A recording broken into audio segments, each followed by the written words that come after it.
welcome back. Today we are going to focus on two different Christmas cookie recipes. The first one is going to be a peppermint Oreo cookie, and our second one is going to be a white chocolate cranberry cookie. Perfect for the holidays. So the first thing you need to do is not preheat your oven, because this is going to have to chill for about 30 minutes. So we need to get everything mixed up and get it in the fridge. This is our peppermint Oreo cookie, so we're going to start with it. You're going to need a white cake mix. You're going to also need about a half a brick of cream cheese softened, stick of butter, we'll mix that up a little bit because we have to add an egg.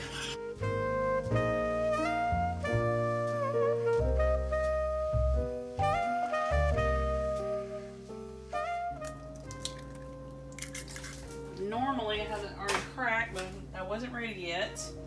And I need to find my measuring spoons because we need to measure out our extracts. And we're going to need half a teaspoon of each. Okay, so you're going to need a half a teaspoon of vanilla, and a half a teaspoon of peppermint. Now, while I was shopping for the peppermint, I found that they also make a mint extract. You're not looking for mint, you're looking for peppermint, like the candy. Okay. I'm gonna mix this up a little bit.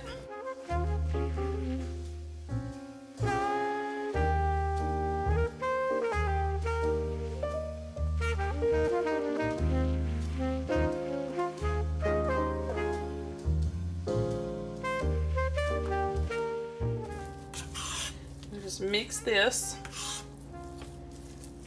best you can. It's a really good dump and go kind of recipe.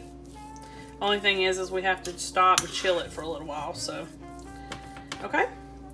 Now, the next thing you're going to need is a cup of chopped Oreos, a cup of chopped Andes mints, and those are the little mints that come in the little green wrappers. And then you're also going to need a third of a cup of M&Ms and a half a cup of chocolate chips. I used milk chocolate, but you can use probably whatever you want. The recipe does not specify. Okay, so now you need to stir all this together.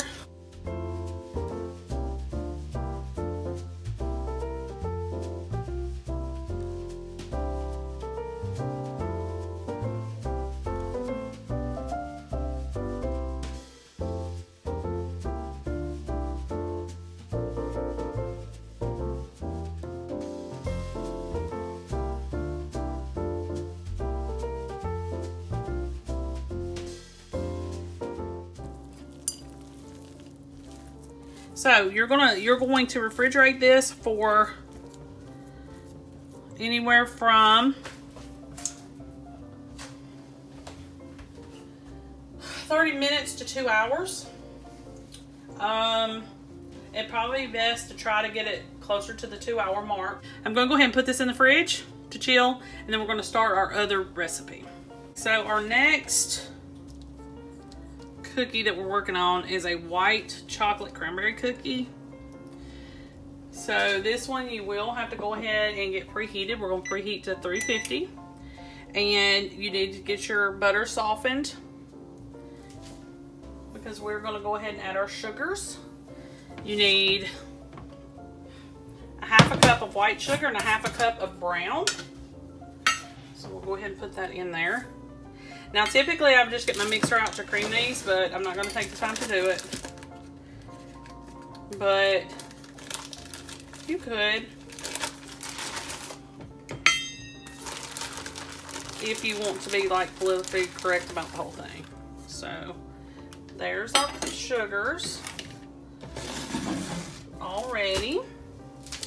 And I'm just going to mix the butter and the sugar together. with my whisk. And you're going to do this until it's smooth.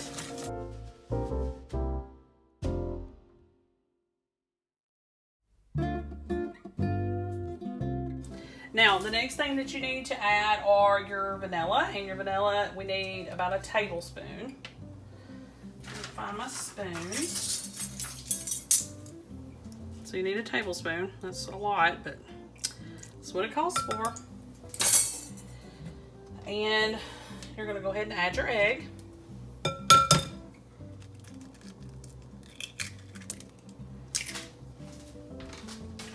And it's always best to crack your egg in a bowl separate from your mixing bowl. I'm just running short on time today, so I'm trying to hurry. So go ahead and mix that together. Now once we go to add the flour and stuff, we're not going to be able to do this because, with the whisk. Not going to be able to mix it with the whisk because it's just going to be too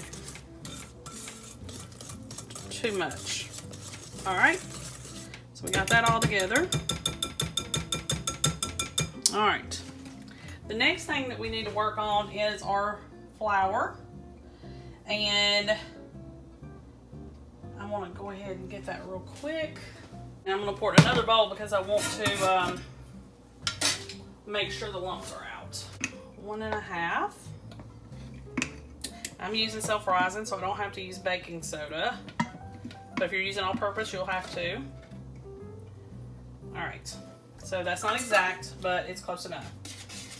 Alright, I'm going to take my whisk and I'm going to stir it around. Try to get the lumps out. Best I can. Alright, so what I'm going to do is gradually add this to the sugar mixture. And I'm going to try to work it in with this whisk, but I know that's not gonna work for most of this. It's just gonna get too heavy and thick. If you have a stand mixer, that would probably work great. But I'm just gonna keep going.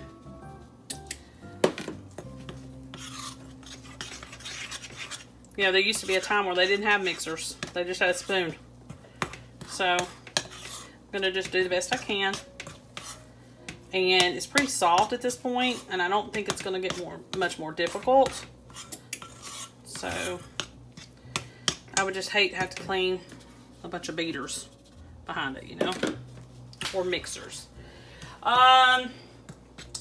So, after this, we're going to go ahead and add our cranberries, our chocolate chips, and our macadamia nuts. Alright, now we're going to add 3/4 of a cup of white chocolate chips, a cup of chopped craisins. So you need to get your dried cranberries, it doesn't have to be name brand, and chop them coarsely. In half is usually good enough. I didn't do it perfectly, just coarsely chopped. And you're going to need some chopped macadamia nuts, which I had already chopped those previously. And then you're going to mix all this together. So it's going to be a little tedious, but it should come together just fine. And then we're done. All we got to do is bake them.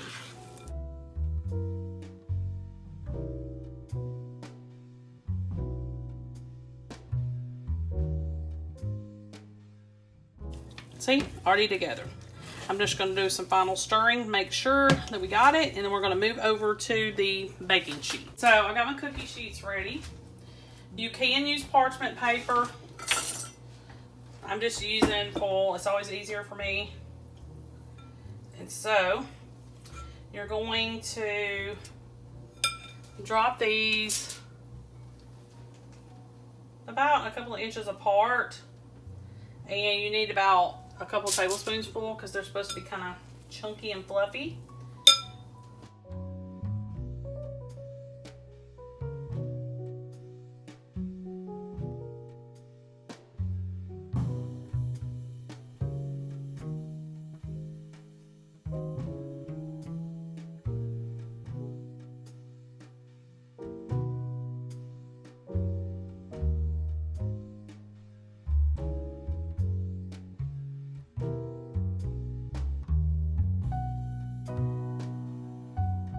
Okay, so I'm going to get these in the oven. My oven is preheated to 350.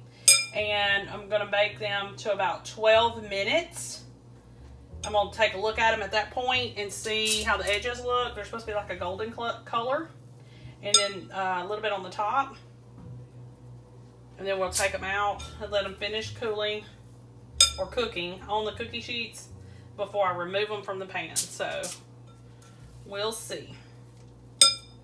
But I will be right back here in a few with our finished cookies. It's not going to take long. Now that I've got the cranberry cookies cooling, I'm going to go ahead and place these on a cookie sheet and stick them in the oven, the mint cookies. And then at the end of the video, I'm going to show you both sets finished. So these probably need a little bit further apart. I'm not even going to spray the foil.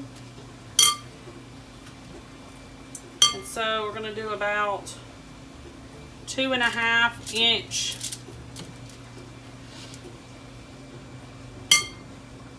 I'm sorry, 2 tablespoons worth of dough, and then about 2 to 3 inches apart.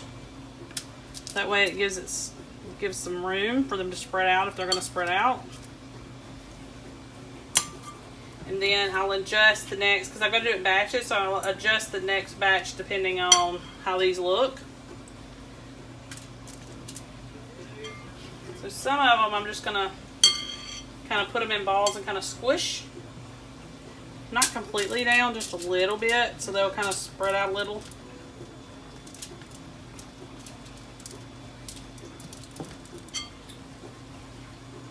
Just hope my husband likes it. He loves chocolate peppermint things.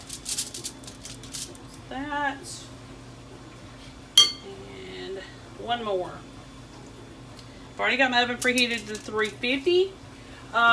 We need to leave these in for about 11 minutes. And we're going to let them sit on the pan for a few minutes before we remove them. Okay, I'll see y'all back here when everything's finished. Okay, y'all, so this is the end product. It did take me a little while because the mint cookies are like, it makes a lot of those. But I did get everything done.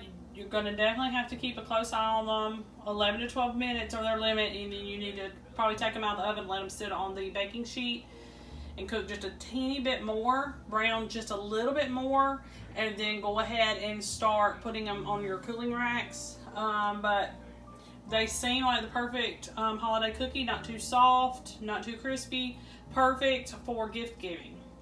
Make sure you like and subscribe. I'll see y'all next time.